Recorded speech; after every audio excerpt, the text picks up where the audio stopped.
నమస్కారం అండి, నా పేరు doctor Sundar, senior physician and diabetologist. ఈరోజు డయాబెటీస్ అంటే ఏంటి, ప్రీ డయాబెటీస్ అంటే ఏంటి తెలుసుకుందాం. డయాబెటీస్ అంటే increase blood sugar in the blood. అది నార్మల్ గా 3 పారామీటర్స్ తోటి డయాబెటీస్ డయాగ్నోస్ చేస్తాము. ఒకటి ఫాస్టింగ్ బ్లడ్ షుగర్, రెండవది పోస్ట్ ప్రాండియల్ బ్లడ్ షుగర్ అంటే తిన్న 2 hours చేస్తాము. ఇంకోటి HbA1c బ్లడ్ టెస్ట్ చేస్తాము. అది 3 months యావరేజ్ బ్లడ్ రిపోర్ట్ ఇస్తా ఉంటుంది. ఫాస్టింగ్ బ్లడ్ షుగర్ అంటే anything above more than 126 mg/dL. Post prandial blood sugar is anything more than 200 mg/dL, and HbA1c anything more than 6.5% ఉంటే దాన్ని డయాబెటీస్ అని నిర్ధారిస్తాం. ఏమైనా పేషెంట్ ఏసిమ్టమాటిక్ ఉండి ఏ సిమ్టమ్స్ లేక ర్యాండమ్ గా ఈ టెస్ట్ చేయించుకొని వస్తే మినిమం 2 పారామీటర్స్ ని కన్సిడర్ చేసేసుకుని దాన్ని డయాబెటీస్ ఉందని నిర్ధారిస్తాం. ప్రీ డయాబెటీస్ అంటే ఏంటి? ద మిడిల్ రేంజ్ వస్తుంది.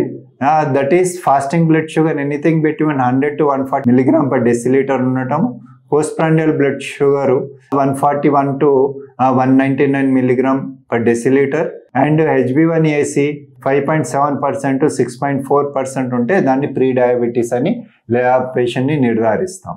సో ఈ విధంగా డయాబెటీస్ అండ్ ప్రీ డయాబెటీస్ ని మనం నిర్ధారిస్తాం. Thank you.